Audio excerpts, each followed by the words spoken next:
Live from iRacing's virtual Las Vegas Motor Speedway, we say good evening, sim racing fans, and welcome to the start of the round of 8 as RaceSpotTV's coverage of the Full Throttle RealSimRacing Cup Series playoffs continue tonight in the entertainment capital of the world.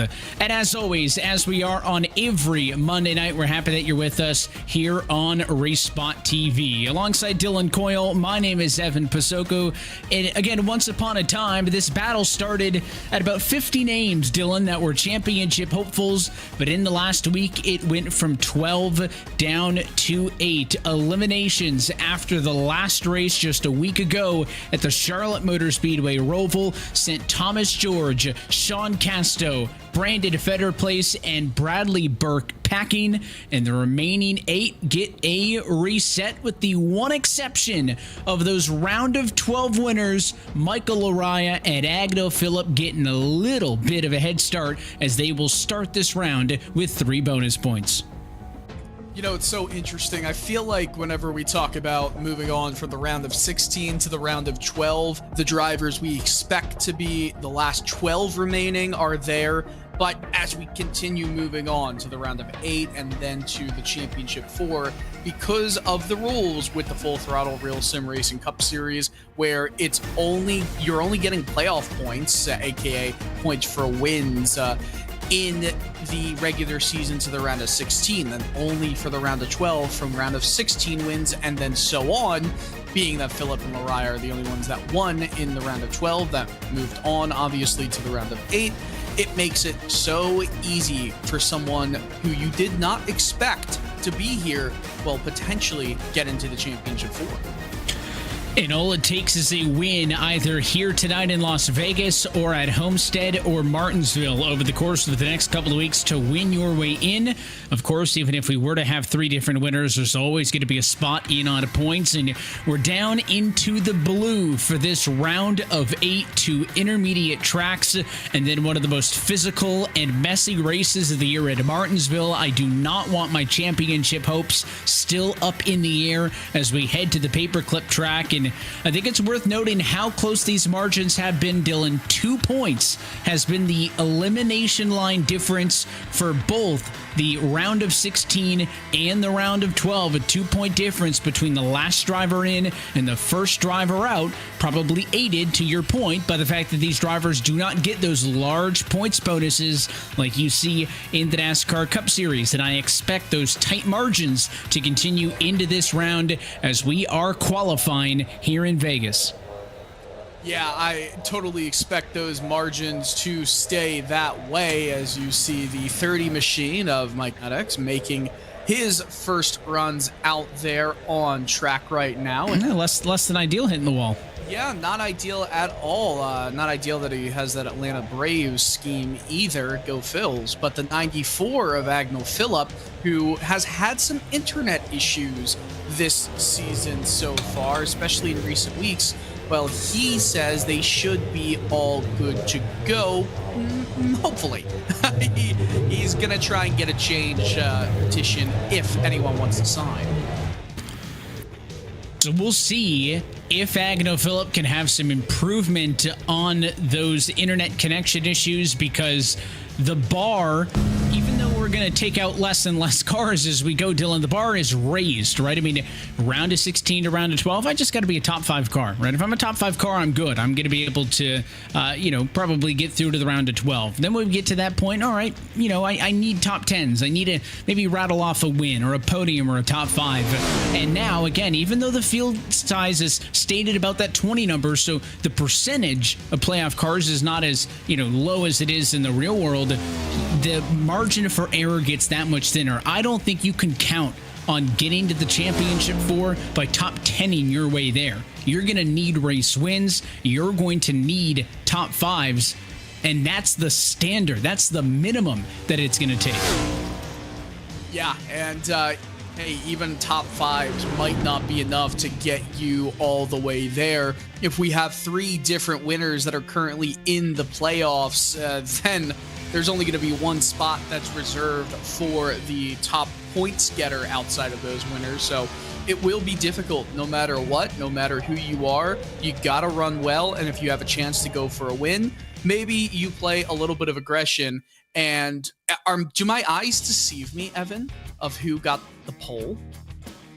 Well, qualifying has drawn to a close, so let's go down trackside and take a look at your Get Wet Sports starting grid, and it is Nicholas Mara for Mara Motorsports part-time schedule. He is on pole, and he is ahead of your defending champion, Agno Phillip, going to be the highest starting playoff car in second. Then another of the non-playoff competitors, Brett Pancari, starts in third, with the playoff drivers Michael Johnson fourth and Sam Nieto in P5. Brandon Fetterplace eliminated a week ago. He still wants a good showing to end the year. He'll be P6. We move it down a little bit more with Grant Davis in seventh, Michael Lariah in eighth, Cody Harris, Tom Wetmore round out the top 10. Eric Papanow, Breda Whitaker are row 6. And continuing on through, Richard Wolsifer gets lucky number 13, along with Sean DeCasto in the number 14 spot. 15th tonight belongs to Jared Weidebaster with the Bocce Major in 16th. Ross Cato and Mike Kaczynski can line up at row number 9. That's a lot of work to do for the 12 car. Richard Woodruff, Matt Danson round out the top 20 with Brandon Bowie, Eric Stanford, and Thomas George rounding out the 23-car field. For Nick Mara, this is his first regular season full throttle RealSimRacing Cup Series pole. He started on the pole in the 2021 Clash at iRacing Super Speedway. Obviously, that was his only win in any kind of competition in RSR. Could this be a shock win? I'd love to see it. Well, it is a city to gamble, and maybe Nick Amara is going to hit the jackpot tonight. That was a look at your Get Wet Sports starting grid, the world's first digital content library that showcases and celebrates creators of all sizes and backgrounds, including iRacing, military gamers, and women in gaming. Getting listed is free. Find out more at getwetsports.com and start on your content creation journey today. You can see mid-60s your current conditions as it is still pre-noon here in the desert on the West Coast. Temps may rise a little bit as we race into the afternoon with 134 laps, 200 miles on the docket. And for the very first time this season, we can say that a ticket to the Championship 4 is on the line. As always, we're happy you're spending your Monday evening with us on RaceSpotTV. It's Nicholas Mara's Field to Control. Let's go racing in Vegas.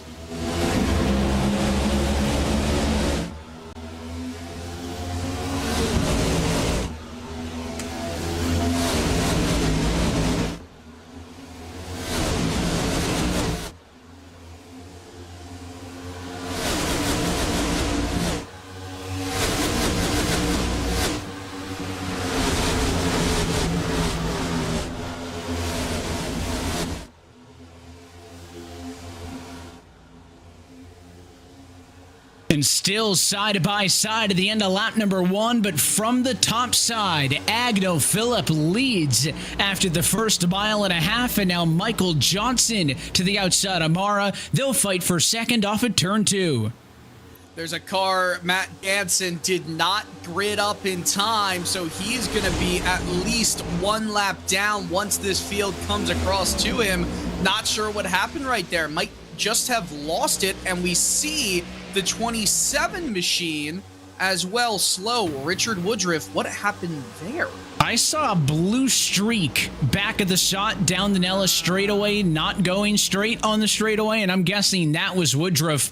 The car looks okay, so it could have been worse for the RW Dynamics machine, but he's going to lose a lot of track position early. Up front, race leaders going to catch up to Danson quickly. He'll stay to the very outside, allow them to go through on the bottom, and Agno Phillip leads Johnson, who leads Fetterplace 1, 2, and 3. There's your second look, and he was very fortunate. Maybe a bit of touch there, but could have been a whole lot worse. And he hangs on to that race car to keep this race green. I mean, usually you see some, donuts on the right side of your car, not usually the left side, but I think that's a perfect example of seeing donuts there. He's good. He's going to have to hope for a caution, though, to get back involved in this race. He came up, and I really don't think that Mike came down that much. So, hey, no harm, no foul. They can get reset and get going here.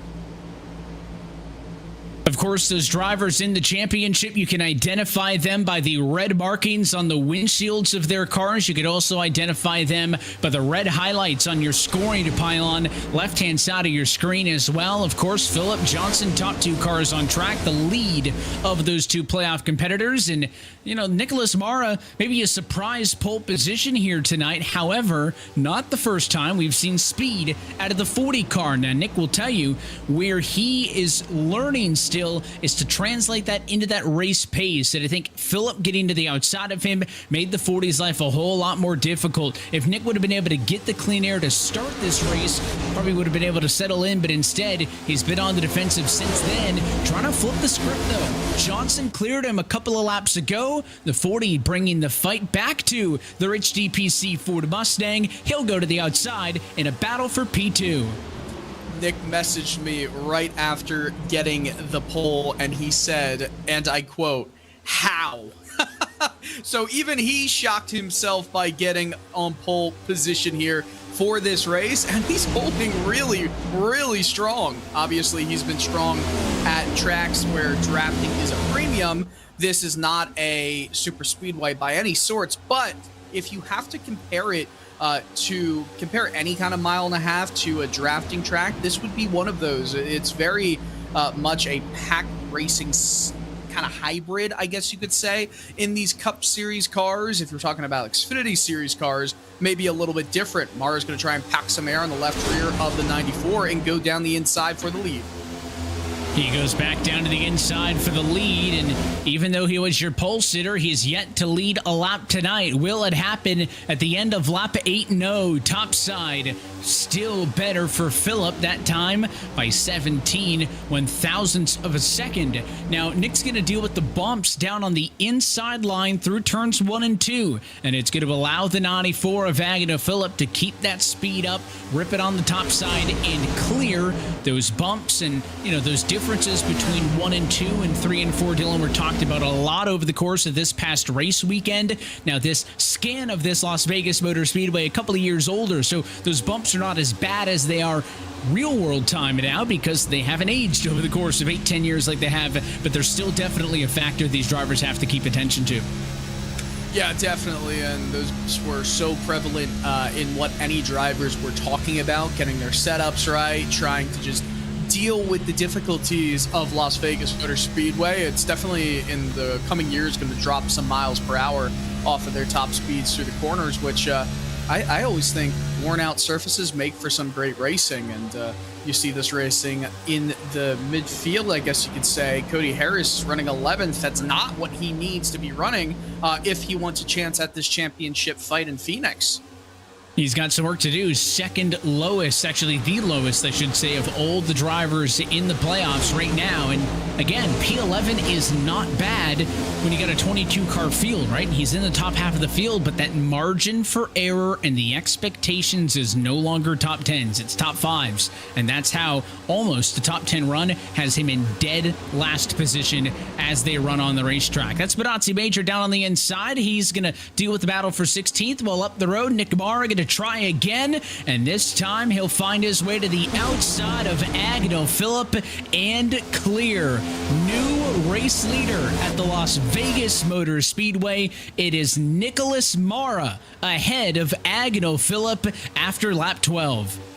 I am a little bit shocked at Nick's performance right here. I think he would say the exact same thing. Happily surprised to see him fighting in this early going here. It's not a long race, 134 laps. Obviously, 267 is the length of the Las Vegas Cup races. If we're going 400 miles, we are not going 400 miles. We are going just a little bit less underneath that. But he's going to lead that lap as well. 94 still in tow. There's a fight for third, or fourth, I should say, side by side between Sean Casto and Brandon Fetterplace. These two have been battling the last few laps. Of course, big moves for Sean Casto. Started this race back in 14th position. He is up 10. That makes him the biggest mover in the 52 Chevrolet, and he has cleared that 34 Fetter place. Now sets his sights on the top 10 to the back bumper of Michael Araya, who's made a charge in his own right. That SimSpeed Shop Chevrolet cracking the top 3 for the first time tonight after starting in 8th. That it seems like Lariah saw what Mara did and was trying to get to the outside of the 94 in 1 and 2. Now a late dive down to the inside in 3, and he will clear early enough for the 94 to tuck in line center off. So a swift pass for the number 2 spot, and now Michael Araya has got his sights set on the race lead. Hey, if you want to conserve those tires for maybe just a second longer, don't stay on the inside as long as some of these drivers. Turns and you make the pass, that would help. 94 now under attack from Casto and is slowing up considerably. Yeah, these cars really bunching together. Your top 6 cars within a second of one another. Already 17 laps in of this 134 lap contest. See on the scoring pylon there, Thomas George up to P16. You can look for those flashes of green, flashes for red. That'll indicate when drivers all throughout the field make a pass for position. And speaking of which, a pass for position coming up maybe for that 52 car as Sean Casto had cleared Agnew Phillip, thought it was done and dusted. The 94 crossed him over, and they'll be side by side for third. Up in front of them, how about side by side for the lead? Lariah under the 40 car Amara, the 40 a bit of a bobble in the center, and he's got him off at 2. New leader, lap number 18. This time it's Michael Lariah to the top. Yeah, you can kind of sense it coming. Lariah started this race from 8th place, but he's been charging hard the entire way. Just in behind him, Sean Casto started from 14th and is up into 3rd. So those guys are sacrificing their later life in these tires for a run right now. Is Agnew Phillip doing the opposite? Is he trying to conserve a little bit? We'll see. He's getting really tight up against the wall on exit. He stayed out of the wall, but he got the position back from Casto. Yeah, I thought the same thing, and then he went back down and kind of, forced that battle back on the 52 with Casto, and you caught it there 2 off of 2. I mean, he was really aggressive and had to drive the 94 pretty hard to get that number 3 spot back as they came off of turn number 2. So I don't know if Agnew really is trying to lock in. Caution. It's not going to matter. Hold the thought. Caution flag at lap number 20. Mike Maddox. That is that teal 56 Chevrolet right in front of us on the front straightaway, who is spun around, and it is going to be caution flag number 1 of the afternoon. Wait till you see this hit once we get it up on our race spot replay system, because goodness me, we almost had a flip down the front stretch through this tri-oval, if that's what you want to call it, here at Las Vegas Motor Speedway. Just a wild incident, and we'll get the replay right in front of Matt Danson. Contact. Maddox just loses it, and right underneath, kind of scoops him up, is the 56 of Richard Wolsifer. I don't know how much damage Wolsifer had, but that was some massive damage kind of taken on right there by the 30 of Mike Maddox. It's been a while since I've seen a race car pop of another car at an intermediate racetrack, but it's exactly what we saw there with Kaczynski up in the air. Here's the perspective. I mean, there's nothing, if you're Richard Wolsifer there, that you can do. That car snaps up the hill in front of you, and it's over in the blink of an eye. Claiming responsibility for the caution is that number 30, so he'll receive the end of the longest line of penalty. And even though we're still early into the run, wholesale pit service coming up as pit road is open. We'll see who comes down, and we expect mostly everyone will. Matt Danson will get free pass, so he's the only one on track, not coming into this oddly curved pit road. It's not often you see pit roads that are curved the entire length of the front stretch, but we'll see who's going to win the battle into first place by the end of it. Nick Mara takes that final pit box all the way down the other end. He's going to have a little bit of an advantage, not just from getting out in the lead to this exit, but Michael Lariah is going to beat him as well as Philip and Casto. Net loss for Mara of 2. Lariah stays in the lead. So it is going to be a loss, as you mentioned, for Mara. 15.5 seconds in the box was the slowest pit stop out of anybody on pit road. Both he and Cody Harris back in 12th. 15.5 were the longest stops we saw anywhere. Michael Lariah, 14.9. I mean, I know it's not like you could have your virtual pit crew train during the week, but that's a big instant 0.6 of a second pickup that allowed Lariah to maintain the top spot. Yeah, for sure. It was a really, really solid in pit and pit out time for Lariah. Yeah, I'd say the big loser from that one, at least in the top 5, will be Nick Mara. But he'll be restarting on the outside. I always feel like I prefer the outside lines on restarts in general. Just gives you more flexibility, right? You can pinch if you need to, and at the same time, it's... You have a lot of room to work with, so it depends on the traction and the jump that second place gets in front of him. No real surprises through all of this. As we mentioned, the pit service was pretty much wholesale. To update you on some of the issues with trucks, or cars I should say, towards the back of the field, Mike Kuczynski, obviously, that car was up in the air. So the Atlanta Braves XPM entry is 2 laps down, being serviced. Richard Bolsifer obviously was the bottom of that pair.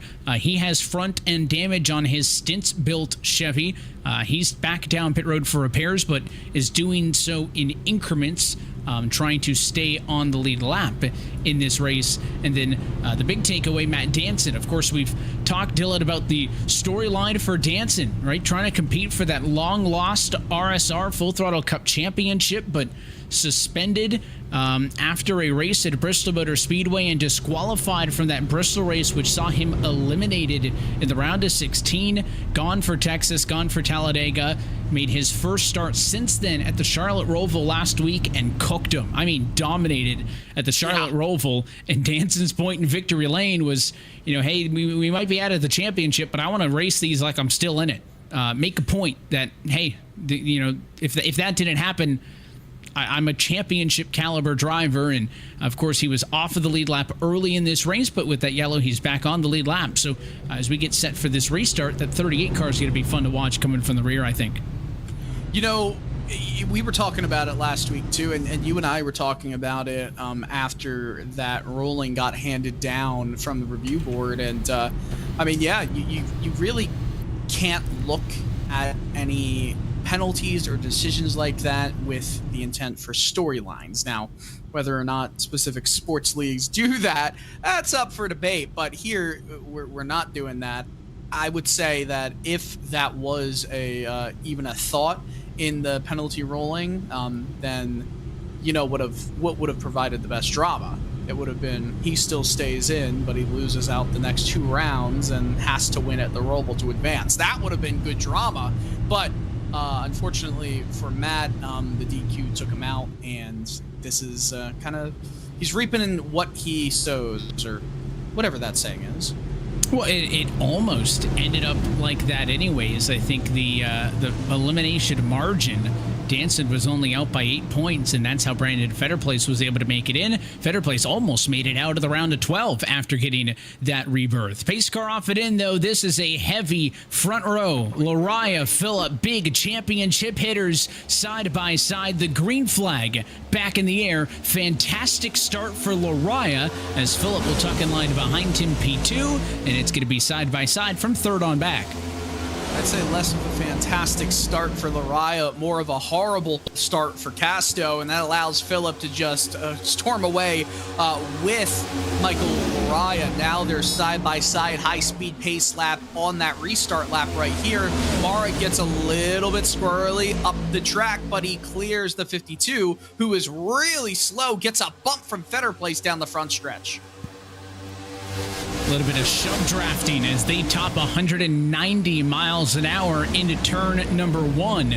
That battle for 4th going to swing in favor of Tom Wetmore on the outside. What a season it's been for the 51, and he wants more. He'll break ahead of the 3Y now in turn number 3 as way up the hill goes Casto. The 39 car, Michael Johnson going to clear. Here comes the 2 as Sam Nieto through the middle, and they are still 3 wide all the way through that sweeping front stretch and off and into 1 and 2 again. That 52 just cannot get off of that top lane where there's no grips, and there might as well be an anchor hanging out of the 52 car because it is dropping. That's unbelievable. It's almost like there's a parachute, and he's been free to move down to the inside, especially those last 2 corners in 3 and 4, but he just didn't. So I have no idea what's kind of going on in his car. He finally gets back down, but he still lets some space breathe, and yeah, confusing moments for the 52. He's able to get his water wings on, as I like to say, and stop the sink in 13th position, but that is still a huge loss. Casto basically back to ground zero where he started this race. He started 14th and done an incredible job of driving through the field. He is going to have to do it all over again. The action doesn't end there, though. You can see this group of side-by-side racing as Cody Harris. It's hard to miss the red and silver 28 Chevy. He's topside 3 wide now as he and Cato going to put Davis 3 wide down the Nellis straightaway. The 28 car swings to the inside. Davis was the lowest running playoff car on an opening stint, and he has come to life in this second run, trying to make some noise now to the outside of the 34 car of Brandon Fetterplace. Yeah, it really doesn't matter wherever you run. Your average running position can be as low as it could be, and it just matters where you finish at the end of the day in RSR events. There's no stages, so there's no stage points. There's no playoff points except for wins. And now doesn't even matter. You don't even need playoff points if you make the championship 4. All you want to do is finish better than at least 3 others, or 4 others, I should say, in this fight for the championship 4, or in today's case, better than 22 others. That's the key with the 23 car field. Kuczynski not able to rejoin since the accident. He's still on pit road. The remaining 22 are all a part of this battle here. And that 2 of Sam Nieto looked like he wanted to get down to the inside of Johnson, but the 39 left a little bit of room, but not a lane's worth of room, so he thought better of it. He'll dip to the apron that time of the front stretch, doesn't really pick up a ton, and he's just kind of stuck behind the 39 car now, as the outside seems to be the place making moves, because Cody Harris will clear the 51 of Tom Wetmore, and all of a sudden, Cody Harris is a top 4 race car no more than 10 laps after he was running in the midfield before the yellow came out. Well, it's exactly like I just said. Who cares about your average running position? It's where you finish, and he's doing really well. Let's talk about someone who potentially is having the opposite issue. Sam Nieto in that 2 machine.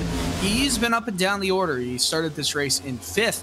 Right now, though, he's fallen back to 10th, and he's falling a little bit more as this second stint with the green flag goes on. Nick Mara, by the way, back into the lead. So I feel like these short runs that we could be getting in this race benefit the drivers who are going to be as aggressive as possible on the jump. But a driver like Nieto, who seems to be saving a little bit, if you're a driver like Agnel Phillip, who wants to be saving a bit, then maybe you turn it on 30 laps, and after that, into a green flag run. And you mentioned earlier, it's a little bit easier for us to kind of track the math too, with no stage points and playoff points and whatnot. It's only those 3 bonus points for a win in the previous round that carry over, which Michael Araya and Agnel Phillip had. So they started this round with 4,003 points. Everybody else was reset to 4,000. Well, there are 2 playoff cars who have led a lap tonight, Dylan. That's Michael Araya and Agnel Phillip. So they've got 1 more point. So I can tell you with confidence, they have a 4-point lead over everybody else. Doesn't matter where everybody else is running. They've been able to up that with that bonus point. 1 point may not make a huge difference, but again, the cut line difference for every round so far has been 2. So this thing could have very well come down to those bonus points, and both of those drivers, I think, going to have contention for that second bonus point that's going to be up for grabs if you can lead the most laps. That's the only way to tack on to the maximum race points available of 40 for a race win, 35 for second, 34 for third, and 1 point increments from there on back. This pack just will not separate, though. The 24 is kind of the leader of this group. That's Grant Davis. He's P7. Then you've got Johnson to the outside of Nieto. Behind them, the 34 of Feder Place on the outside of Windmaster. I don't know if they were watching the Thunderbirds practice a little bit earlier over at Nellis Air Force Base, but that was a nice formation they had for 2-3 laps. Now finally maybe some breathing room for Nieto as they're all trying to single file out. Windmaster shakes the 34, wants to go for the twofer, but he's not going to clear Johnson quite yet. It is a beautiful area right near that Nellis Air Force Base. Of course, the Nellis backstretch that we've got here. It's always fun and a treat if you're at the track Friday or Saturday and they're doing their test runs of the flyover for Sunday. It's loud. It's a little bit obnoxious if you're trying to get work done, but hey, we're at a racetrack for goodness sake. It is one of the best parts about being in that area, and it's not just that, you might have the Thunderbirds doing the flyover for any given weekend. It could be any other of the fighter jets that are stationed there at Nellis, but there's always something going on in the skies in North Las Vegas, and it is a fun place to catch a race. And you always get a bonus air show because it's not like the flyover planes are coming from miles and miles away, so they'll typically do 2 to 3 passes over the racetrack pre-race too, which makes it a lot of fun. Again, this is that kind of mid-pack battle, about 2 to 3 seconds off of the leaders. They just can't get away from each other. And that's good for us because the battle that's kind of locking it up is that pair right at the front. The battle for 4th position. Cody Harris, Tom Wetmore, they're side by side. It's making sure that neither of those cars pull away from the rest of them. So the top 3 able to sneak away, and they're kind of dragging the rest of this pack along. It's about 7 or so cars under a blanket with that 28 car of Harris now clearing Wetmore off of 2. Yeah, Harris is starting to form a train, and Davis says, I do not want to be behind it anymore. Tried to go down the inside of Tom Wetmore, but I think he got himself a little bit loose when he was making that run down to the bottom and lost some time, has broken up the pack by maybe 1 car length more than it just was. Harris can breathe the most minuscule sigh of relief. Yeah, just a small one. Collect yourself for the moment, and then you kind of brace for wherever the next challenge is going to come from. 41, exactly. 41 laps down this time by as Michael Laraya has been able to get back around. Nicholas Mara for the lead, so a swap again for the #1 position. You mentioned it earlier that Nick's strength may be those short runs, and I think I agree with you there, right? I mean, I made the point earlier. Nick has said, that long run speed is kind of where I'm still trying to get a grasp on things, but it's been an impressive run in any regard for Nicholas Mara. He is very squarely in contention to win a points race here in the Full Throttle RealSimRacing Cup Series, and you saw how much the early race exhibition at iRacing Super Speedway a couple of years back meant. Even just a good result would have been the world to Nick, but I don't want to say he'd be happy with the top 3 because I think that would discredit how much of a threat the 40 is for the win. I mean, the 44 was able to get around him. Cool. Nick Mara hasn't dropped back at all, and he's dealing with pressure from Cody Harris, but that National Multiple Sclerosis Society Chevy is just as good as those 2 championship favorites that he's duking it out with. Yeah, and actually his brother Matthew Mara messaged me saying that Nick right now, he wants to go for those long runs. He feels like he's a really fast car. He's not necessarily saving anything, but he's not pushing it too far either. He's just that fast right now. That's what he feels. So he's proven it for sure. And hey, maybe we need to see a little bit more of the Mara brothers back racing in RSR on a full-time basis. That's what I'm saying. I remember once upon a time, staples on the grid, the weekly podcast, bring it all back. Podcast. Could you imagine Nick Mara wins a race and there's no podcast episode to drop that week? I mean, that would just be criminal. I'd like to I'd like to say I don't want to imagine it, but that would mean we wouldn't get a Nick Mara win and the celebration that goes with it. I think if we get a Nick Mara win, if it's tonight, if it's next week, if it's wherever, Nick has run 15 races so far this season. And again, limited schedule, not eligible to compete for the championship. But this 40 car puts it in victory lane and competes for maybe a championship full-time in 2024.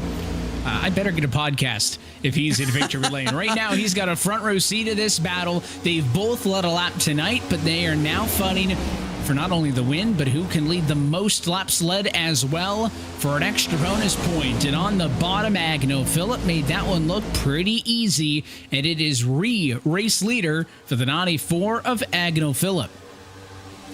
Yeah, and that's a really good run from Phillip. Cody Harris has joined the blanket of a battle between the top four, and he's going to try to make a run on the outside. Mara got a little bit squirrely there and blocks the 28 up high. The 28's going to try and pack some air. Still not underneath him, though, but Mara is going to take that middle groove and run up the top. That's going to open the door up for not just Harris, but the 51 of Wetmore.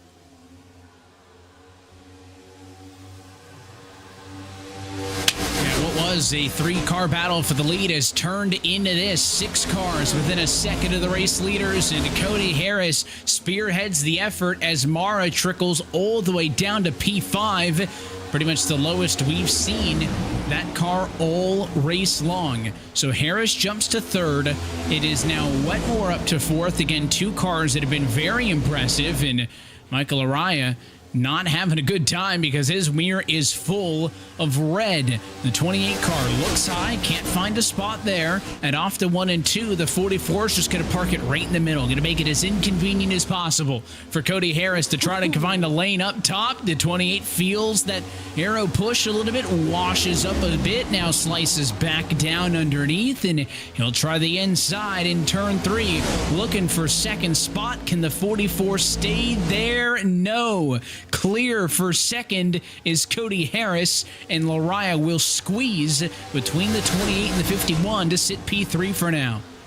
This is some great racing. All of these cars are equally matched at this point in the run.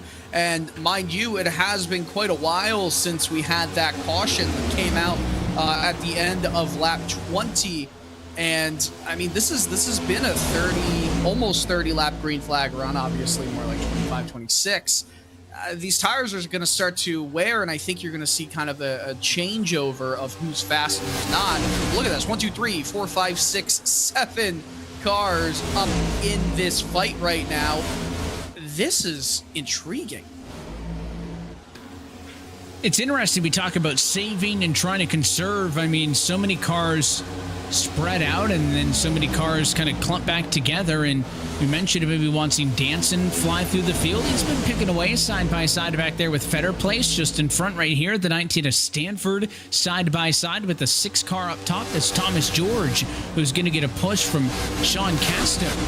52 car back here in traffic after having run a lot better earlier, but got stuck up on that outside as we've been talking about, fell back and kind of hasn't been able to shake it since.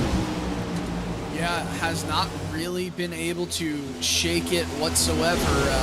Just a head scratcher of sorts, because dropped off like a rock at the start there.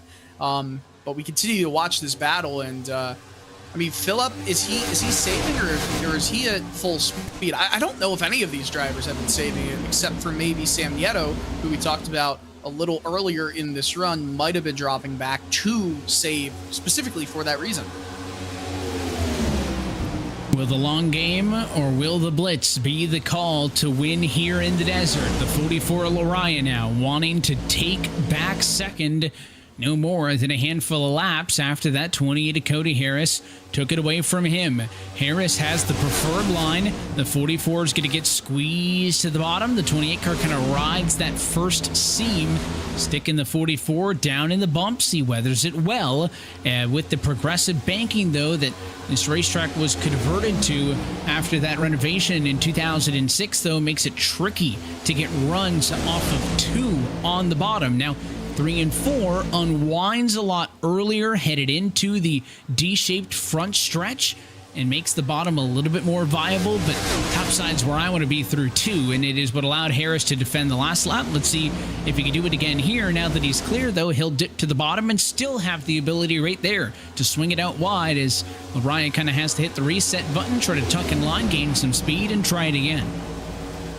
Can we just say that having 22 cars on the lead lap right now, 23 entered this race, 22 of them are still on track, and they're all on the lead lap, not even at most half a lap back. That's really impressive from all of the runners in this field right now. As we're 56 laps into this race, we're creeping in a little bit on that halfway point. That will come at, you can say, around 67 or so. That'll be the halfway point. Did some quick math there, Evan. I'm a big fan of quick math. Yes, it's got to be accurate, and usually quick and accurate don't go together very, very well. That's that same concept of, what is it? You want it good, you want it quick, and you want it cheap, and you can pick 2 of the 3, something like that. Does that apply to math as well? I think it does. I think that just applies to life. I've only ever seen that context used in like some guy trying to sell grout cleaning on Facebook Marketplace, to be honest. But I think it's enough of a universal concept that we can apply it to anything. But that's the only place I've ever seen it. Or if somebody wants to come, clean my air ducts behind my dryer. Those are just targeted Facebook ads. I don't know. Yeah, well, they're targeted for a reason, man. I do need to get my dryer vents cleaned, and the vent goes out on the roof, so I can't just clean it myself. I don't have a 20-foot ladder to get on my roof. If you need any, gutter stuff, I know a company. Okay, well, I was going to say, you guys will be down in Homestead. That's a 4-hour drive. If you want to send one of the pit crews over here and give me a hand. Yeah, also, I was going to say leaf filter gutter protection, but, I don't have gutters. Oh, my goodness. I know. Unbelievable. I know. We can't help you. Well, maybe I'll get gutters, and it'll need gutter protection. I was about to just give you direct hotline to Matt Collin, but you know what? It's all good. Missed opportunity. I know. Missed opportunity. That's what I think Nick Mara would be saying if he can't get that win in this race, considering how few times he's in the fields, and he's been competitive at every race that he has taken part in. Usually it's the super speedways that we've been seeing, but this is quite the run. He fell back to 5th at a certain point in this race. The fact that it's still there offers a lot of hope for all the Mara fans out there. Well, it's interesting. We talk about where Nick has run so far this year. He's had some recent good qualifying efforts. He's started 2nd at Talladega recently. He's got 2 top 5 finishes this year. Atlanta, which is a drafting track in Michigan, right? So those bigger tracks is where the 40 tends to excel at making that step from I'm good on the plate tracks, I'm even good at a D-shaped oval, to if I can get good at the intermediates, that is a hefty bulk of the schedule. Yes, there's more road courses and other special types of tracks than there's ever been, but this is still the bread and butter. And if this is the 40 car going forward, I think Mara kind of in that same realm with the Tom Wetmore, somebody who has come so far since we first saw them competing here on these Monday nights, and that 40 car was able to get back to P2. So again, he runs up front early in the run, and then you start to think, is that Nick not knowing the long run speed? He drops back to P5, blink of an eye, he's back to P2. Goes to what his brother Matt was saying. This is what he wants. He's got confidence in his car. He's got confidence in his speed. He wants to be able to show it off. And there's been comments in a lot of the most recent weeks, Dylan. We've had over 50 some odd drivers compete in the Full Throttle RealSimRacing Cup Series this season. In fact, 56. So you might ask yourself, well, why are there only 23 cars on track in the playoffs? And we tend to see the numbers get down to the mid to high 20s late every season, right? Maybe a little bit lower than that this year than we're used to. But then you get a guy like a Kevin King that comes in and some of these other drivers. And because the car counts are a little bit lower and the, I think, talent level is more concentrated amongst the 22, 23 that are here, we have these green flag runs. You got strategy. You got drivers saving, going on short runs. You got drivers, going for the long run. And they love it.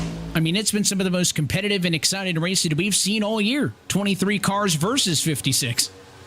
If there is a contingent of drivers who hate that there are so few, it's the ones who put themselves in a hole early on and need the points to really get moving and get going later on here. It's true, because if you've got 40 cars, in theory, your playoff cars are going to be more spread out instead of first, 3rd through 8th, 14th. So there's more points to be made, more points to be lost, which I think we already have kind of harping on the fact that, listen, you get to the round of 8, you've got to be on your game. The fact that there's less cars, less positions to lose, less positions to gain means you've really got to be on your game. And look at Cody Harris, look out, slide job there. But contact with Mara after Harris, I think, may have gotten the wall. And then the 40 of Mara tapped him in the back end. Mara apologized, but I think that was the 28 car being the aggressor there. Yeah, I think it was. Mara says, I got loose coming over the radio, or excuse me, Harris says he got loose over the radio, and you can obviously see it there. And Mara had just had a head of steam and just did not necessarily work the way that either of those two wanted it to go. But hey, we still carry on. And now you can see the progressive banking means cars on the very bottom or the very top. They are spreading them out here on 3 and 4, 45 laps into this run, 67 laps to go in this race. If they would want to one-stop it to the end, they'd have to get about an extra 10 laps out of it. That would get us pretty much on the money. I'm curious if that's an option. I'm just listening to the radio chatter. You have access to it, right? Oh, yeah. Oh, yeah. There might be some race fixing going on. If it gets them the podcast back, they might just come to the finish line and let Nick win. Agnell will come to an agreement with Nick, right? If you can guarantee I can get in. It'd be fun. I mean, the thing is, all these drivers are competitors, but you see it when you get a first-time winner or the first guy, who's won in a long time, and some of the series vets, they all support each other, congratulate each other. You're going to have your drama. You're going to have your controversy. You're going to have your wrecks, your rivalries, your suspensions. All that's going to happen. But I think, generally speaking, most of the drivers get along all right enough. And they like to banter with each other on the open radio channel. Fun things like that, I think it'd be fun if we had them on air. Sometimes, though, Martinsville's, Bristol's, Richmond's, maybe not the best idea to have open driver radio. And, we will be the conduit into which we share what the drivers are talking about. That's unique, though, on the sim, though. Of course, in real life, the drivers don't have that kind of talk all radio channel like they did about a dozen or so years ago. But here on the sim, you can always talk to everybody, or you can kind of keep your secrets to yourselves, talk with your teams. And we haven't really touched much on the team championship here tonight, but that's been a big story the last couple of laps, as Brandon DeBowie says over the radio. He is pitting this time. Brandon DeBowie, of course, representing Bowie Esports Alpha. They are the team standings leaders. 52 points ahead of A51 Pro Exaltis. That is only 57 points ahead of Flat Out Esports, who was triple digits back a couple of weeks ago. They are all trying to make some late noise and fight for the team championship that goes right alongside the drivers' championship we're following as well. Yeah, absolutely. And you've had to do a little bit of team championship tracking yourself. Is that right? Maybe not quick math, but slow math. Slow math. But well, the challenge is the way the scoring works is the team championship is scored differently than the drivers' championship, right? The drivers' championship has the rounds, it has the race with bonuses, it has all of those different elements. The problem is, if you give a driver and we reset for this round to 4,000 points, well, if two drivers are on one team and one's on the other and they get a 4,000 point bump, it's not really realistic. So the best way to describe it is it's Winston Cup points, right? I mean, the team championship is just race points all year long. There's no playoffs. There's none of that. And it's the top 3 drivers per team per race. So that's the way, a 5-car team can't just run over a 3-car team. So I've been tracking that the last couple of weeks. It's been pretty even. Over the course of the 6 races in the playoffs, A51 Pro Exaltis has scored the most points out of any of the teams for 2 of the weeks. For 2 of the weeks, Bowie Esports Alpha has scored the most, and for 2 weeks, Flat Out has scored the most. So overall, it's been a compelling battle, but the overwhelming trend is the Bowie Esports Alpha gap has shrunk consistently since we were in Darlington a couple of weeks ago. Yeah, for sure. And that is, oh, as we see, Harris got a little bit of a wiggle right there. When we talk about teams championships, usually it's not in oval stock racing. It's just, at least in the real world of NASCAR racing, it is usually just the owner's championship where it goes by car number. But here, it's relatively the same exact thing between car number and the driver that's in it. So what do we do to kind of circumvent that? It's that team's championship. If you're a team that has under 3 drivers, though, fewer than that, that's a bit of a disadvantage if you're trying to win the overall season-long points battle. And scooting a little bit into a different topic, Sam Nieto up to second. That's not the lead of this race. Agno Phillip has really turned up the wick, and he's left them all behind.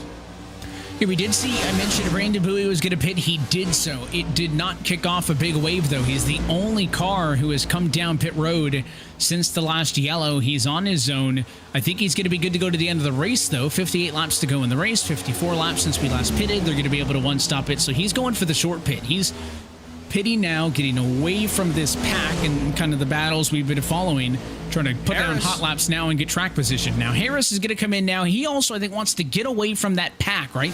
It doesn't really serve you running slow laps and fighting hard. So they're all going to be coming in probably the next 5 to 10 laps or so, because that's the middle point. But interesting that it hasn't been, all right, 3-lap window. Everybody comes in and pits. It's been pretty separate. And I expect the call to be 4 tires at a fuel as Harris heads into the box, and he overshoots the box on the bottom right-hand corner, so that's going to be some time lost for Cody Harris. Right side's on, left side's going to go on as well. Still, there's kind of, what do we call it, the 5-lug era pit stop times for the 28 cars. He comes off with a 14.9 of actual stop time, but again, the stop counter doesn't start until he's stopped in the box. He had to back it up, so pit road time's going to be the indicator. He was about a second slower than Bowie was. Yeah, and if you saw what you were watching live, the in-race action, Tom Wetmore in that 51 got really arrow tight and then arrow loose trying to save it coming off of turn number 2. Went pretty much down to the bottom of the backstretch and got it back up to the wall for another run going at Sam Nieto right here. But these 3 drivers, Lariah, Wetmore, Nieto, they're fighting for every single moment that they can. They all could be a win and you're into the championship. Ross Cato and Michael Johnson as well. Out of the top 7, only 1 driver currently not in the playoff hunt, the championship hunt, if you will. And it is Mara who is 5th, lowest he's been all night. You talked about the fact that this enthralling battle we're watching is only for 2nd, right? Nieto, Wetmore, Lariah, Mara, 2, 3, 4, 5. That's because Agno Phillip kind of quietly has snuck out to a 2-second lead. It's the biggest advantage we've seen for the top spot all night long. There's Lariah back down to the inside of Tom Wetmore, the Tube Tech Chevy and the Sim Speed Shop Chevy. Going to go at it side by side in a battle for 3rd as Nicholas Mara simply watches on. These drivers putting down lap times in the low 31-second bracket. 31.235 for Lariah, 31.312 for Wetmore last time by. For the cars have already pitted, Brandon Bowie and company, they're in the 30s, a 30.689 for Bowie. For Cody Harris, a 30.527. So there is time to be made on the fresh tires. So whatever this pit cycle cycles through, those cars who short pitted will certainly gain a lot of immediate track position. And then we will watch as all of these cars who are pitting later then have the tire advantage and try to chase them all back down. But still, by a decent margin, the cars who have pitted already in the minority. Most cars wanting to go long on this run. Yeah, and you can go a pretty healthy distance, probably at least 60 laps on a green flag run here with these next-gen Cup Series cars. I believe the fuel tank is a little bit bigger than it was in the Gen 6, and definitely bigger than you'd see in the Xfinity Series cars that race on the day before typically of the NASCAR Cup Series event, and that can lead to differing strategies than we usually see in 80-lap stage lengths like we had Sunday in the NASCAR Cup Series event here at Las Vegas. You usually see them come in halfway through, 40 to go. Nick Mara says, I've had enough of staying out here. I'm going to get to my last scheduled pit stop. That's what he's doing. Again, only that one yellow early in this race, lap number 19, when Mike Kaczynski got into the outside wall, collecting to Richard Wolsifer.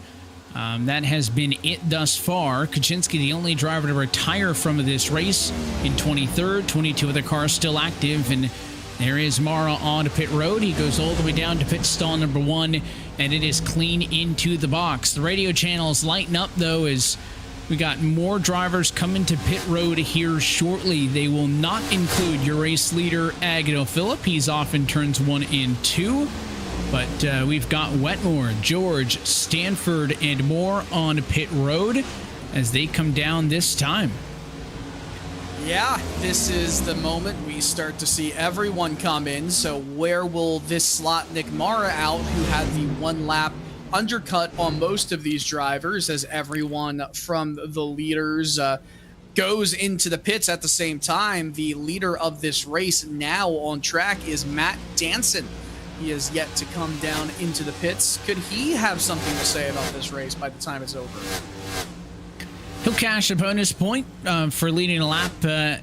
He can still finish as high as P9 in the championship as he's down into the box, and he'll go for the 4 tires at a fuel behind him. Michael Johnson, Sam Nieto, Feder Place, Lariah, they've all completed service. They are off of pit road. And then you can see more cars coming in off of turn number 4 as Matt Danson is exiting the box. And it looks like that Brett Pancari is the one who dives down pit road. Here's an interesting thing. Lariah, or Agnew Phillip, I should say, right up against the wall there, Dylan, on the exit, right? They've got all of that apron to play with. He was on the fence no more than a lap ago. I saw a couple of cars kind of riding when you would expect to be that kind of egress line, where it was actually the outermost part of the apron right up against the white line. So some cars hugging the inside walls, some cars trying to get a little bit of an advantage from the banking close to the actual racing surface. A lot of variation in how drivers have been exiting pit road here tonight. Yeah, and it really doesn't matter as long as you stay underneath that apron or that white line, disconnecting the apron from the actual racetrack. You stay down there, you go through the blue cone, the blue marker that says you're good to merge up to the track, and once you're past there, it doesn't matter. Time to get back up to speed and get going again. But you're right, with this track really, having the trap come into effect and not letting many drivers get away easily, that could be something to consider to ponder when you're making your green flag pit stops. But now it's really about, let's get back to work here. It's going to be a smaller stint than last time, which is going to let these drivers potentially use those tires up a little bit more. And they have to make them last, short or long run. 46 laps now to the end of this race, and everybody has now come in and pitted. So Harris cycles through as the race leader. Remember, Agnew Phillip was the one with the big advantage. He loses the track position by pitting later, but he does have the better tires. He's 2 seconds off of the battle for the race lead. We watch now, so just keep an eye on those intervals on that scoring pylon. It's at 1.7 seconds right now. And you can see pretty steadily those intervals falling, now down to 1.6. We'll watch Agnew as he tries to march back through to the front of the field. Bowie's got the oldest tires out of anybody, so I don't know how much the 23 is going to have to fight with Cody Harris. Cody's got about 6 lap better tires, maybe not the hugest of differences because he's able to hang with them. And then Ross Cato is sitting right there in third as well. But based on a bit of the strategy here, Cody Harris leading laps for the first time tonight. Again, that's another big pickup for a playoff car because he'll get a bonus point for a lap led. For sure. And Brendan Bowie, if, we were talking about him getting into the pits much earlier, correct? You were mentioning that. So for him to be up here, especially if a yellow comes out and he's within striking distance, this could be a good strategy play. I do think, though, that he's going to start to fall off pretty quickly here when it comes down to it. We'll see as these intervals continue to play out. And now it's almost the waiting game, right? I mean, a lot of this race has been pretty intense. There's been essentially non-stop fighting happening from the get-go in this race. There's been big packs, there's been near wrecks, there's been different leaders, and now maybe a moment to breathe. Everybody on a different strategy, and once you've got off pit road for the last time, you got to think long term, right? Yeah, it's the home stretch, but that's it. I got to make this race car go all the way. How do I want to attack this? And look at that, 3 wide behind the top 2. In the middle is Kato, but the man on the move, bottom side, Agnell. Phillip, left side tires too low as he was all the way on the white paint in the center of the corner, got really loose, and it's a great job saving it. Yeah, unbelievable save right there, and that could have been disastrous, not just for him, but everybody racing around him. And man, this I just don't know who is potentially the favorite as this race ends. So a lot of drivers in contention. I think Agnell Phillip's going to have the upper hand because of the better tires. But to keep in mind, Tom Wetmore only pitted about a lap earlier than Agnell, so they're almost pretty equal on tires. And Tom's only 1 spot behind Agnell Phillip. So with the 51 car needs, there he is, the black Chevy just behind this lead group of 4. He needs this to take time. He needs these 3 cars to hold up Agnell Phillip and allow Wetmore to close the gap. And here comes the 51. He wants to go down underneath Bowie. He'll get there in a battle for 4th. It's almost his. And he's seeing his wish come true because Agnell Phillip getting pushed back. The 12 of Kato doesn't want to go anywhere on the top side. Cody Harris blocking the inside line right now. Do we? Yes, we do. 3 wide for the race lead in Vegas. oh man, all 3 of these drivers could get themselves into the championship race if they win. Agnell Phillip catches the left side a little bit onto the apron where there's different banking. Kato, a huge run, gets right into the back of him and pushes Phillip into turn 3. Shoves him into the corner. Can the 94 get off the corner with all that extra speed? He can. And now Wetmore has to deal with what Agnell was just dealing with. Sandwiched in a 3-wide fight for 2nd, 3rd, and 4th. Still Kato topside. Harris inside. And now Wetmore is clear for the number 2 spot. The cars on the freshest of tires have cycled through to the point. And now the question is, Agnell did not run away to that 2-second advantage until a little bit later in the most recent run. It took about 30-40 laps for that to happen. So what can Wetmore do? Can he apply the pressure and try to get Agnell now before the 94 can maybe check out again?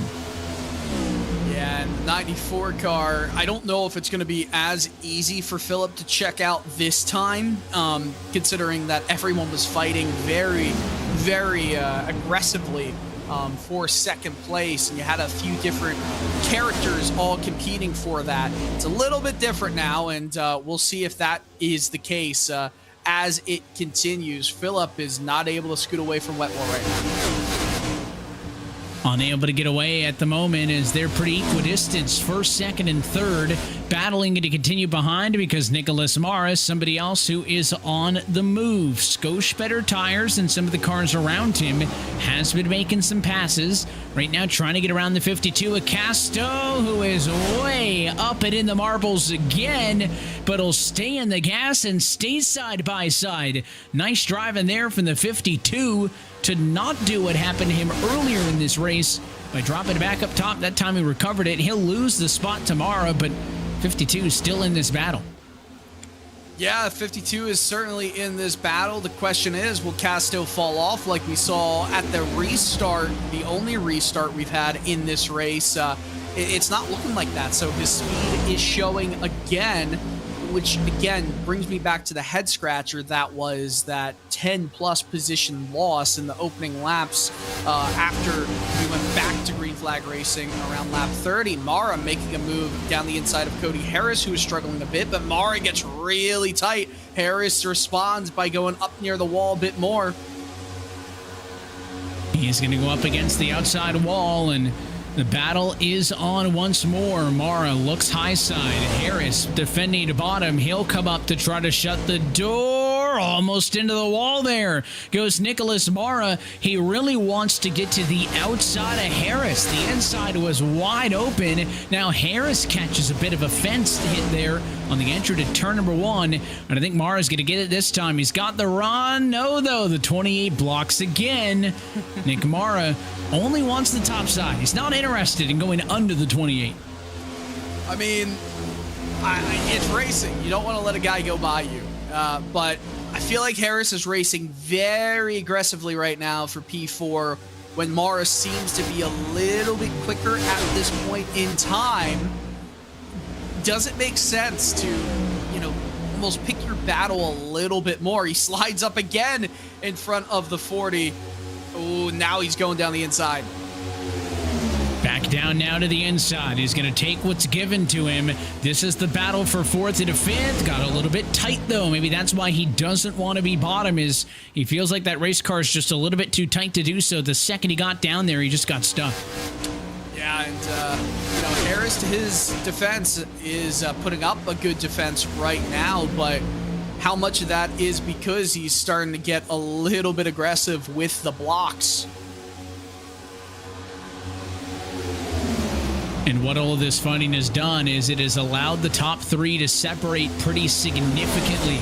Cato's still within striking distance. He's the white 4 just ahead of that 28 car, but then it's a second and a half up the road to where Phillip and Wedmore have run away to. They're still about 4 car lengths apart from each other. That gap between 1st and 2nd has not changed. It's just the gap from 1st and 2nd to everybody else that's changed. And this is why the battle is non-stop back to the outside. Mara doing everything he can to make the pass for P4 happen.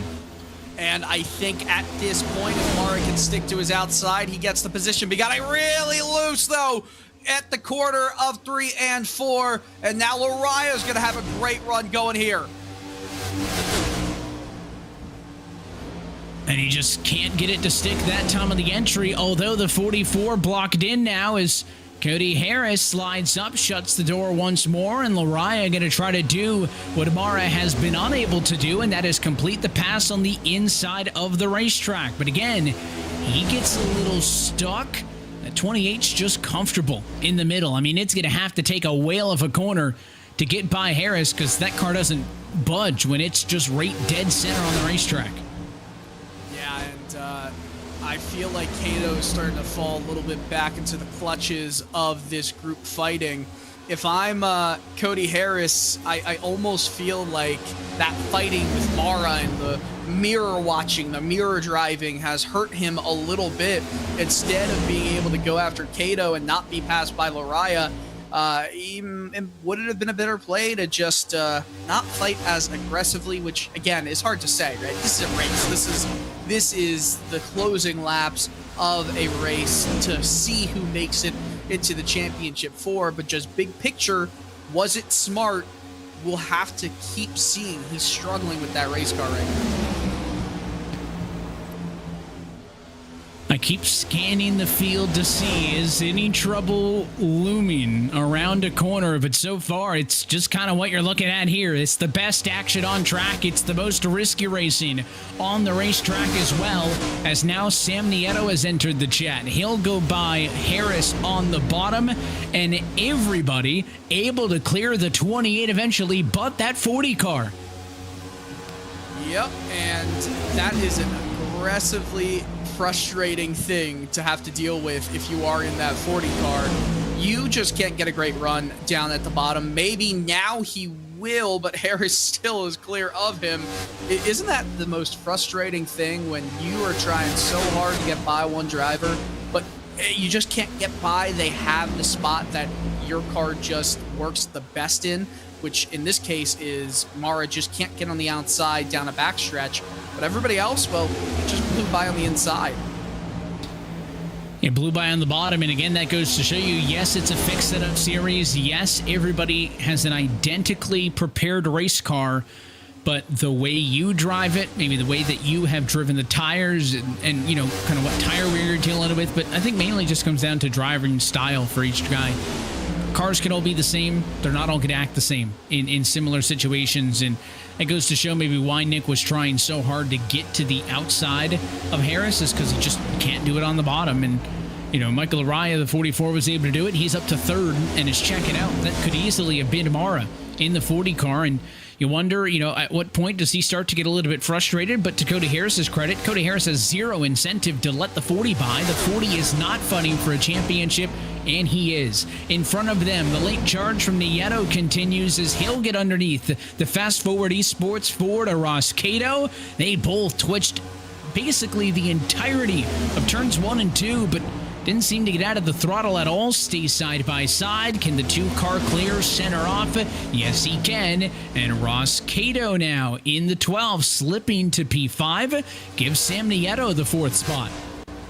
Yeah, and Nieto looking to punch his ticket to Phoenix in the Championship 4, and he is a ways back, of course, from Agnel Phillip in the lead. Might need something like a caution to come out for him to have a shot of punching that ticket tonight, but he's doing a really good job right here. Qualified 5th, as we talked about earlier, and he's trying to make up for some spots from conserving the tires. Now, I know we're not watching, and I know there's not a battle at this current moment, but Tom Wetmore, who did lose a couple tenths, made a mistake that last lap. He was within a second and a half of Agnel Phillip.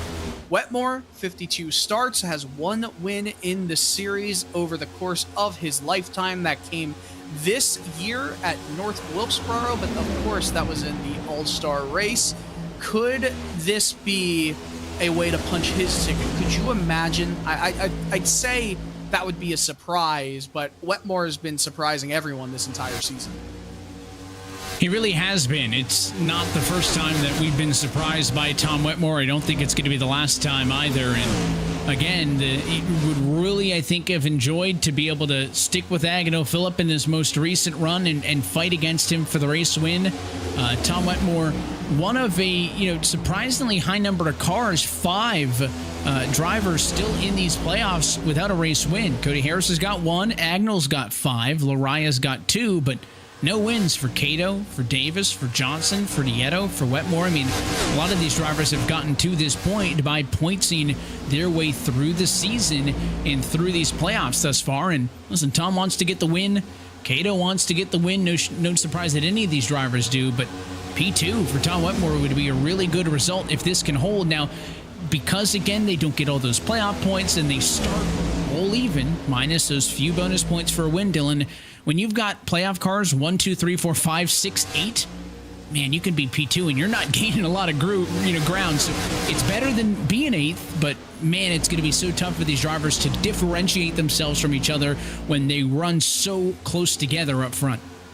Yeah, for sure. And if Phillip goes on to win this race the way it currently is standing results-wise, he would, of course, punch his ticket into Phoenix. But Laraya in 3rd would still hold the most points out of everybody not currently in that Final 4, courtesy of his earlier bonus point and the 3 playoff points that he brought into this round. So we're talking about points mattering, and we're talking about how close everybody is. Those points are going to matter greatly.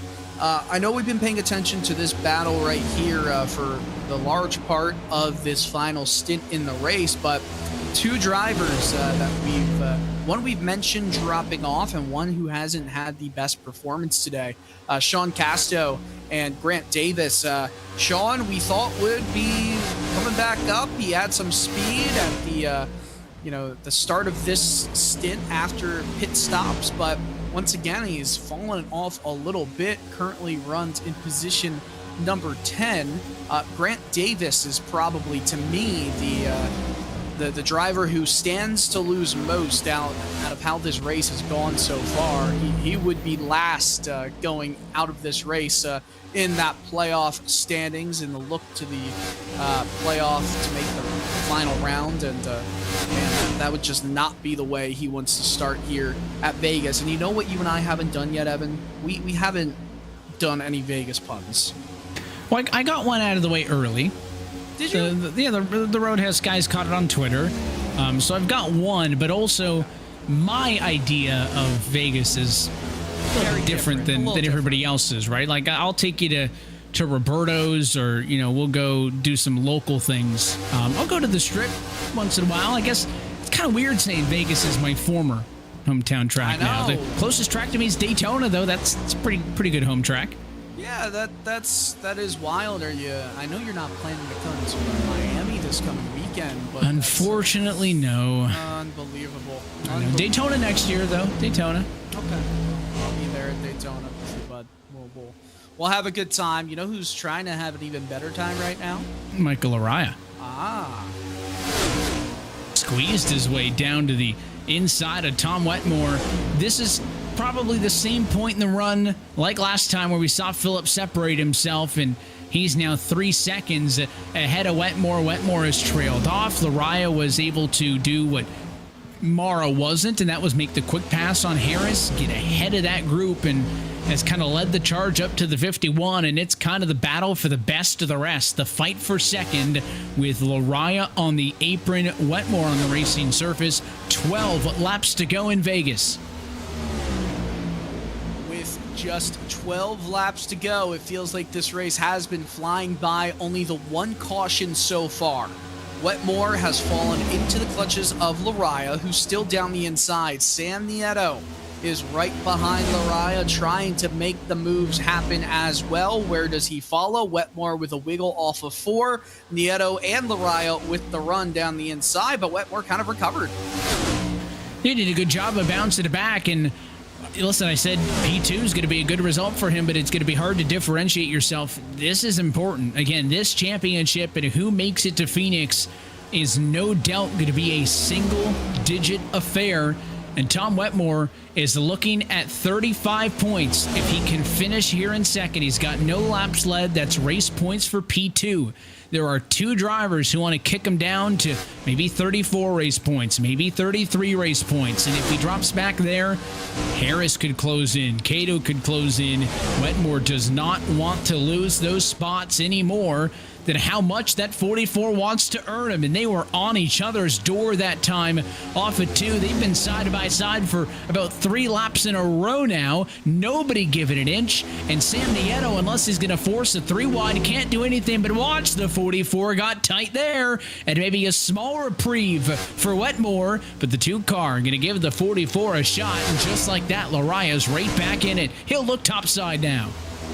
Sam kind of pushed Laraya into going to that outside line, and as he keeps moving up, he's going to have a run on the 51 as well. But the 51 with a little bit of a lane block. Nieto goes down low.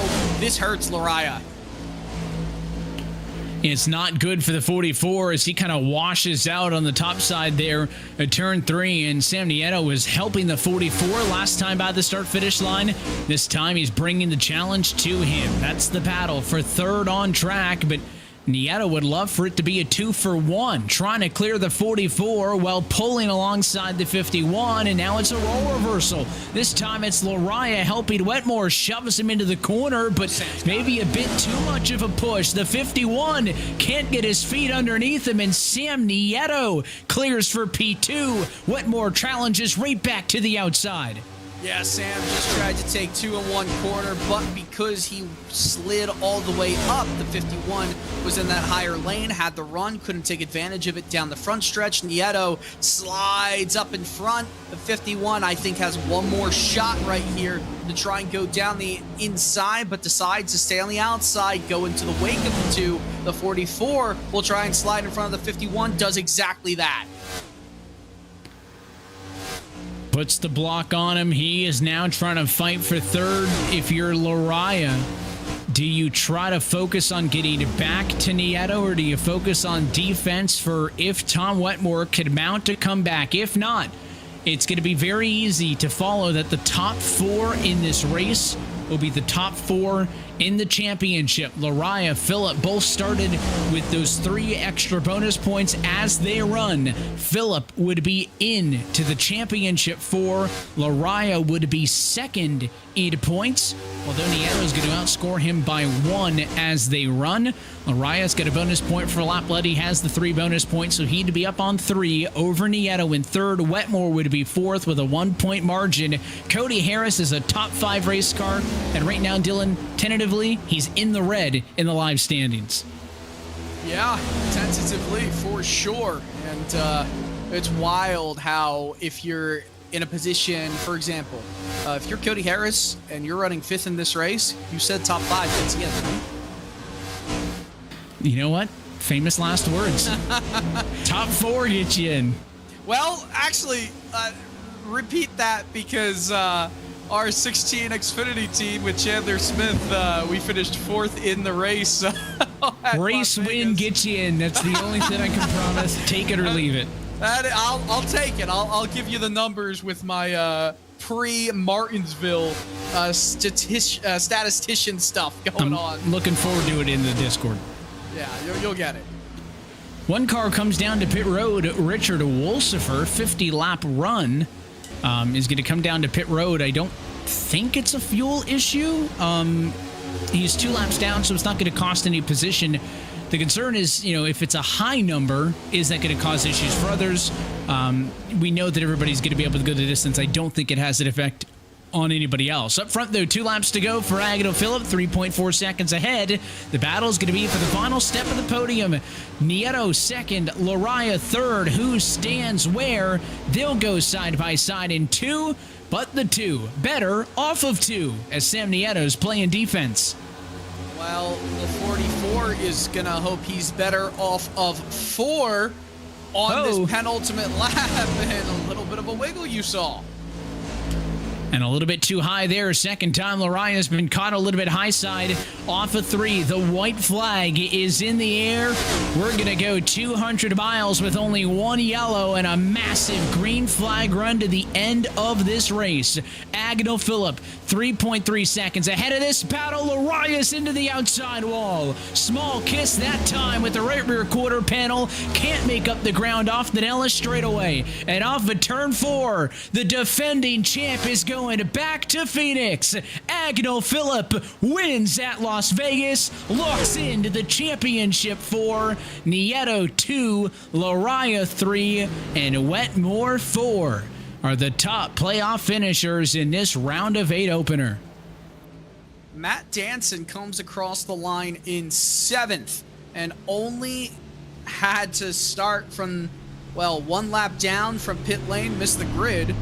He got the free pass, but other than that, he had 22 cars to have to pass to potentially get into the lead. Only passed 15 of them, and great run for him. But Agnew Phillip will go to Phoenix. Sam Nieto, Michael Lariah, and Tom Wetmore, they're going to be the currently in drivers as well.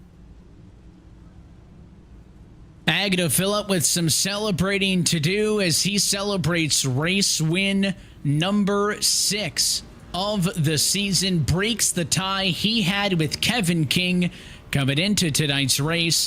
And the most important thing is that the 2020 Full Throttle RealSimRacing Cup Series champion looks to follow in the footsteps of the man whose streak he broke just a year ago, and that is join Andrew Freenosh, who's the only other repeat champ in series history. Let's take a look at your Get Wet Sports full race results. Again, playoff drivers indicated by those red markers on the left-hand side of their position. Playoff cars, Agnew Phillip winning the race, Sam Nieto second, Michael Lariah third, Tom Wetmore fourth, Cody Harris and Michael Johnson the top 6. Danson bounces back from the missing the grid and falling a lap down early to P7 on a long 100-plus lap green flag run. Ross Cato ends up in 8th position.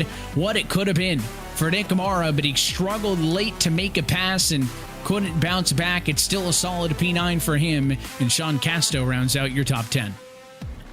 Yeah, Nick Mara actually said to me, hey, still happy with the top 10. So there is all good in the Mara world. Grant Davis, oh man, that's going to be a rough one heading into Homestead, Miami. The lowest finishing playoff driver in 11th, Thomas George, Brandon Bowie, Brett Pancari, Eric Stanford, Brandon Fetterplace, Eric Papanow, Manatsi Major, and Braden Whitaker. 19 drivers finished on the lead lap.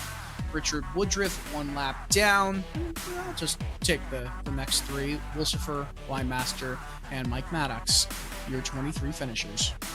It's a look top to bottom at your Get Wet Sports full race results. GetWetSports.com is the world's first digital content library that showcases and celebrates creators of all sizes and backgrounds, including iRacing, military gamers, and women in gaming.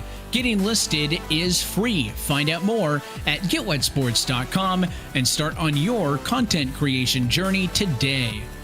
Let's head down to Las Vegas Motor Speedway Victory Lane, where we are standing by with the first driver into the championship for Agno Phillip, a race winner here in the entertainment capital of the world. At Agno, you are en route to Phoenix once more to defend your RealSimRacing Cup Series championship. Congratulations. Thanks, Evan. Yeah, that was fun. It was, nice to be able to kind of have such long green runs there, and tires took forever to fall off, so we were really packed up there for a bit. Thankfully, the internet seemed to cooperate a bit more than it has been the last couple of weeks, so it was good. I'm looking forward to Phoenix and trying to defend the title there. Talk us through this race. You start up in second position. You're leading laps early. Nick Amara's up there duking it out with you. We get an early yellow. Nobody really gets off cycle. We all pit together. And then it's about 110 laps green to the end of the race, where 30, 40 laps, I'd say, into the runs, it seemed like is where you were able to step away from the rest of the cars. They challenged you early. Late in the runs is where the 94 shined. Does that kind of reflect what you felt behind the wheel? Yeah, I think so. Trying to emulate myself after the great Kevin King. I think that was, I'm sure if he was in this race, he would have been pulling me on the long runs, but definitely trying to, just take care of our stuff at the beginning of these runs. And it's just so hard right now because of how long it takes for the tire wear to really kick in and for the lap time fall off to show up. So you just gotta, forces you to be even more patient and kind of, manage the traffic a bit and try to put yourself in a good spot to be able to, move through the field once the tire wear starts to kick in. So that was the goal, and I thought we stayed on schedule with it. What benefit does this give you, knowing that you don't have to do an extensive amount of prep for the upcoming race at Homestead, and I think most importantly, you don't have to worry about what could go wrong at Martinsville, and you guys can start focusing on what's going to happen November 6th at Phoenix? Yeah, it's definitely a blessing for sure. The last few years I've been in this league, haven't been able to lock myself into the Final Four, so I was going into Martinsville every year with, usually with a decent points gap, but still, I think I ended up kind of sneaking in both years, so it's nice not to have to worry about that. And yeah, I'm in the middle of the NASCAR eNASCAR contender series, trying to qualify for the Coke series. So that's taken up a lot of time, and it'll be good to be able to kind of not have to use the time that I usually would in the week to prep for these races to the same extent, to focus it on that, because I got a long way to go. I was not very good in the first race. I don't know how good I'll be tomorrow, so we'll have to see. But yeah, no, it's great. I love racing with these guys, and honored to be able to make the championship four for the third year in a row. Yeah, one of a couple rookies in that contender schedule, and looking forward to seeing what you and the rest of the lockdown guys can do on that side of things. But at least here tonight as a driver who has advanced to the championship or the floor is yours. Sponsors, shout outs, all those good folks. Who makes it happen for you? Yeah, we'll have to give a shout out to my colleagues with the ProPublica Guild, getting ready for bargaining, and proud to carry the colors and the logo every week. So that have to give them a shout, to my partner Claire for support, and to my family who I know are watching, and and to the guys at Lockdown Racing and at A51 Pro. Thanks for all the support through the season, and I'm proud to be able to represent them in this league's Final Four. And thanks to you, Evan, for putting this on, and looking forward to Phoenix again. It's always a good time. Tell you what, these Mondays aren't fun if we don't have talented drivers like yourself and everybody else show up. So appreciate you supporting the league, Agnell. Congratulations on the win.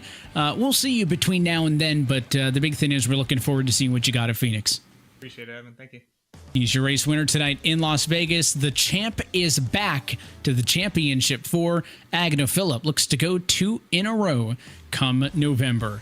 We'll continue on with your playoff finishers. Sam Nieto comes home second in this race. Dylan Coyle is trackside with the driver of the 2. Sam, what a run for you. You know, you've been really impressive this playoff season so far, and I feel like the more we get closer to Phoenix, to Martinsville and Homestead, the more you're just turning it up a little bit more. You're able to save those tires and still have some really fast cars. This race, obviously, you're going to come in out of it third in the playoff standings. You feel like it was really important to set the tone here early in this round? Hey, it's my good buddy Dylan. Nice to see you. I haven't seen you in a while. I know, we haven't talked in a while, bud. It's good to hear you say I look impressive. I'm an impressive guy. What can I say? I have earlier in the season, I really wasn't worried about much. Didn't put in a whole lot of time. Wasn't that worried about it. But yeah, since we come into the playoffs, I have put in a little more time, and I think it's showing. So they say cream rises to the top. I think you're seeing the best of the best going at it. Agnell, Michael, myself. I don't know. Tom was P4 there. He was good. So yeah, it's good to have these long green flag runs. That's what I've been wanting all season. So the longer it goes green, the better a shot that I have. Now, out of the next 2 races, Homestead and Martinsville, do you feel like one of them suits your driving style a little bit more? Well, I can tell you, I used to be very good at Homestead. I did a race there the other day. I was pretty good, but I don't know if I'm as good as I used to be in the old car. But yeah, that track will definitely suit my driving style. But it's changed, so it's not the same Homestead that it used to be. But yeah, Martinsville, I've never really been that good at. So I'm putting all my chips in at Homestead. Well, putting all the chips in at Homestead, you might have a few left over from your run at Las Vegas. Who makes it happen for you, Sam? Let's hear who you got to thank. Thank Justin Rowden for supplying the beautiful paint. Thank you, Dylan, specifically for doing a marvelous job in the booth. Evan's pretty good too. I think he does some broadcasting here and there, but yeah, thank you guys. Put on a great broadcast. Evan running the league. Thank the boys flat out, and that's it for me. All right, really appreciate it, man. And yeah, I'll have to make sure Evan knows that it was me singled out for the broadcast performance and not him. Just so we're clear, you know. That's why we do it. We do it for Dylan Coyle's to impress Dylan Coyle. Yes, absolutely. All right, Sam. Congrats on the finish, and looking forward to seeing what you do at Homestead. All right, thanks, buddy. We'll see you. See you, buddy. All right, Evan, I think you might still be working on some of the points and getting those ready to go. So why not pick up Michael Lariah while you do that? Michael, oh goodness, a 3rd place run. It was a really fun watch. You had some good battles there. And is this the year? That's what you've got to be asking yourselves, and I think you're answering it pretty well. This could be the year you get back into that championship fight at Phoenix. Well, to even be able to contend for the championship is one thing, but got to find a little bit more speed to beat Agnell. He's certainly the benchmark right now, but the thing is, to get into the Final Four, you can't make any mistakes and you can't beat yourself. And luckily tonight, just a very solid race. Very, very good pace overall. Didn't make any mistakes. And that's what it's going to take to get into the Final Four battle at Phoenix. Just with the way car count has been and how tight the field is on just speed and talent, you just can't afford to make any mistakes. So that's kind of my philosophy moving on next week to Homestead. Just kind of do the same thing, and hopefully we can get a couple spots better for the win. Well, if you can get a couple spots better for the win, you don't even have to worry about Martinsville. And I asked Sam this, and I feel like I'll know your answer on this question, but Homestead or Martinsville, if you had to put all the chips into one to win one of those, would it be Homestead for you? It would be. I feel like the mile and a halfs are my bread and butter on iRacing, and I feel like that's my best shot to make something happen. Martinsville, I feel like I could be definitely a solid top 5 car, but you never know what could happen at that race. You have some late race cautions and some impatient drivers, and you never know what could happen on a restart. So I go into Homestead kind of with the same plan that I had tonight, where again, just try to qualify well, get right to the front, stay near the front, stay in touch with the leaders, and kind of control your own destiny. But I think it's going to be a little bit of a different race, though, in the sense of just how pace is. Tonight, we were just on rails as far as grip and overall speed, and you're definitely white knuckling the wheel with just the speed you're carrying around this place. But Homestead is going to be much different in the sense of, you can maybe go pretty hard first few laps or so, but you're really going to pay the price for that. And I think it's just going to be more about managing your right rear and just being really smooth and managing your equipment and overall setting yourself up to be fast on the long run. All right, man. Well, hey, who makes it happen for you? Who do you got to thank? First of all, I got to thank Sim Speed Shop for being on board the car. And then, of course, I got to thank Flat Out Esports and my teammates there, especially Grant Davis and Sam Nieto for this week, putting in a lot of work to make us all better.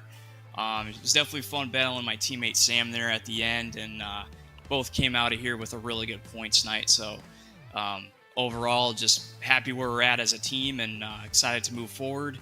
And of course, I got to thank you guys for putting on the broadcast.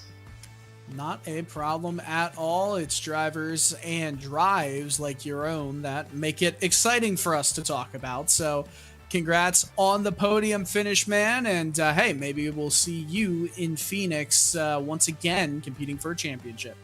I hope so. All right. Thank you, Dylan. Not a problem, buddy. You take care.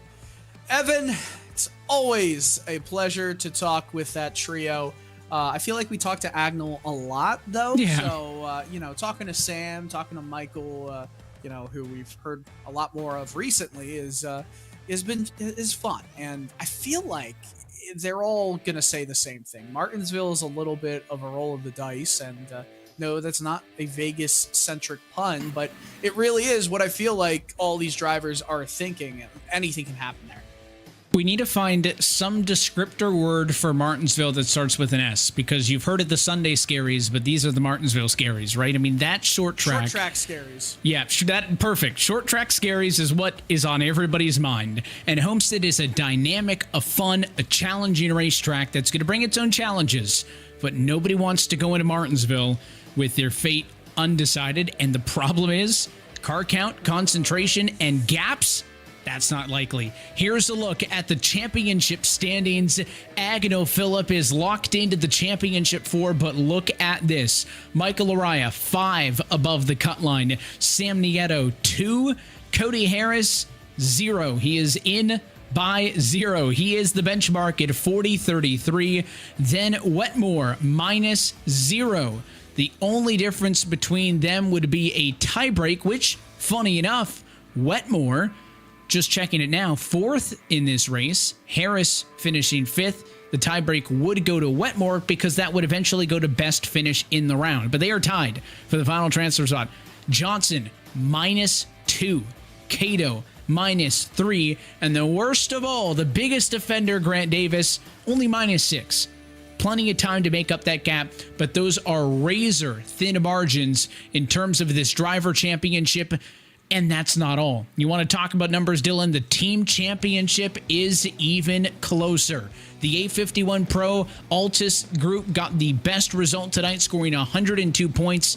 across their 3 drivers, they have closed the gap to Bowie Esports Alpha to only 32 points back in second. Flat Out Esports scored the second most points. They are only 44 points back in third. So the team championship, the tightest it has been in months, with 3 races to go. The drivers championship will remain on a razor's edge all the way through the short track scary at Martinsville.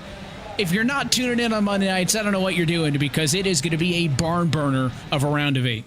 I completely agree with you there. Of course, Homestead, Miami, you can watch it here right on RaceSpotTV next Monday. Cannot wait for that one. I'm excited to my trip to the Sunshine State. Not to visit you, though. Unfortunate. You're going to fly right over me, wave on the way by. Well, you'll probably track my flight. Guilty as charged. It'll be a fun race at one of the best facilities and the best racetracks on the circuit, and we will be there next Monday night. But until then, that is it for us here tonight from the greatest city in the world and from the Las Vegas Motor Speedway. On behalf of our entire team at RealSimRacing and RaceSpotTV, and for your broadcast team tonight, for Dylan DeCoyle and myself, Evan Pasoko, thanks for tuning in, and congratulations go to Agnell Phillip. The defending champ is back in the championship 4. The round of 8 continues next Monday, October 23rd, from iRacing's virtual Homestead Miami Speedway. That race and every race of the Full Throttle RealSimRacing Cup Series playoffs can be found exclusively here on RaceSpotTV. Till next time, good night from the Silver State.